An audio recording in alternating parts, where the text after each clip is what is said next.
తెలంగాణ అసెంబ్లీలో civil supplies పై తీవ్ర మాటల యుద్ధం జరిగింది. దీనిపై హౌస్ కమిటీ వేయాలంటూ బీఆర్ఎస్ డిమాండ్ చేయగా ప్రభుత్వం తిరస్కరించింది. దీంతో బీఆర్ఎస్ సభ్యులు వెల్లోకి దూసుకొచ్చారు. దీనిపై డిప్యూటీ సీఎం భట్టి ఆగ్రహం వ్యక్తం చేశారు. తమ డిమాండ్ను ప్రభుత్వం పట్టించుకోకపోవడంతో బీఆర్ఎస్ సభ్యులు వాకౌట్ చేశారు. ముందు సభా సంఘం ముందు పెట్టండి. టెండర్ ప్రాసెస్ మొత్తం ఎప్పుడు స్టార్ట్ అయింది, ఎవరు కాంట్రాక్టర్లు, ఎవరు టెండర్ తీసుకున్నారు, ఎంతవరకు ప్రొక్యూర్మెంట్ చేశారు, 35 లక్షల ధాన్యం ఎంత రికవర్ చేసుకున్నాము, ఎన్ని డబ్బులు వచ్చినాయి, మన కోడ్ చేసింది 2007 రూపాయలు అయితే హౌ మచ్ వి కలెక్టెడ్. డెఫినెట్గా మీరు అందరూ సభా సంఘం తీసుకురండి, ట్రాన్స్మిషన్ టెండర్ చేయండి అని మేము కోరుకుంటున్నాం. ఈరోజు మీరు చేసేటటువంటి కార్యక్రమం ప్రజలు హర్షించరని చెప్పి మీకు విజ్ఞప్తి చేస్తున్నా. దయచేసి కూర్చోండి. సివిల్ సప్లైస్ మీరు అడిగిన దానికి ప్రభుత్వం తిరస్కరించింది. మీ అభ్యర్థన తిరస్కరించాము. మించని ఈ సొమ్మును కట్ మోషన్ లేకుండా మంజూరు చేయాలని సభను కోరుతున్నాను అధ్యక్ష.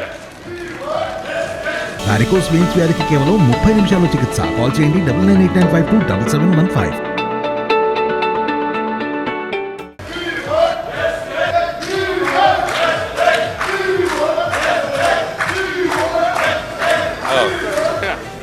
అధ్యక్ష, ఏంది సభనా లేకపోతే ఏమైనా బస్ స్టాండ్? ఇది ఏంటా చప్పట్లేంటి అధ్యక్ష?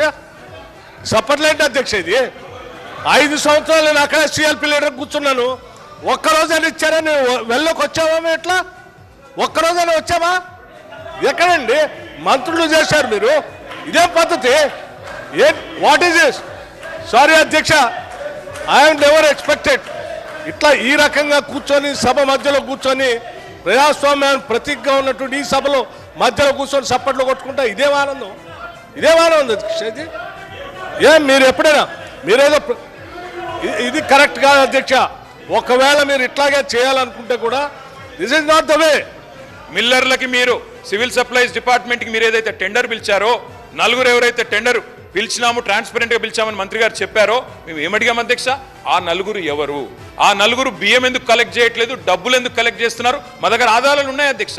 వాళ్ళు డబ్బులు కలెక్ట్ చేసిన ఆధారాలు కూడా మా దగ్గర ఉన్నాయి. ఎవరెవరి దగ్గర ఎన్ని డబ్బులు తీసుకున్నారు మా దగ్గర ఆధారాలు ఉన్నాయి. అందుకే మేము అడిగినాం అధ్యక్ష హౌస్ కమిటీ ఏమని. అధ్యక్ష, this is not a small scam.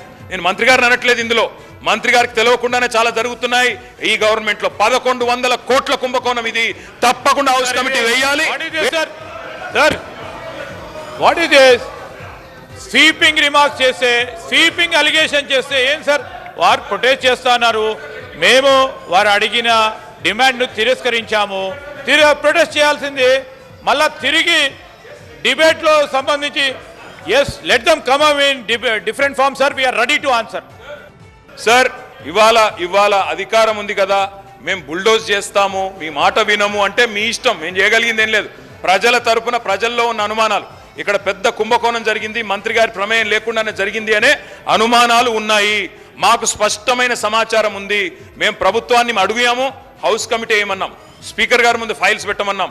ఈ సివిల్ సప్లైస్ శాఖలో జరిగిన, నేను మంత్రి గారిని నిందించట్లేదు, పెద్దవాళ్ళు ఉన్నారు, 1100 కోట్ల కుంభకోణం విషయంలో ఈ ప్రభుత్వ వివరణ కానీ, ఈ ప్రభుత్వం యొక్క రెస్పాన్స్ కానీ సంతృప్తికరంగా లేదు. కాబట్టి మేము మా సభ్యులందరం కూడా ఈ చర్చను మొత్తం బాయ్కాట్ చేసి వాకౌట్ చేస్తా ఉన్నాం సార్. Thank you.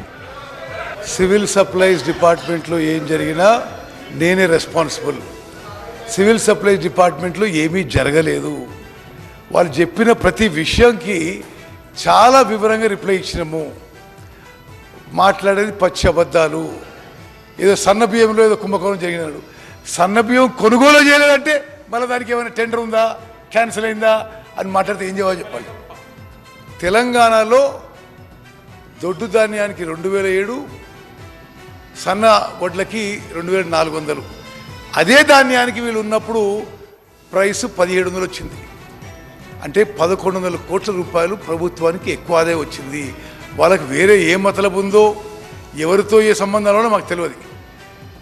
ప్రభుత్వం ఆక్షన్ విషయంలో కానీ అన్ని విషయాల్లో పూర్తిగా పారదర్శకంగా ముందుకు పోయింది.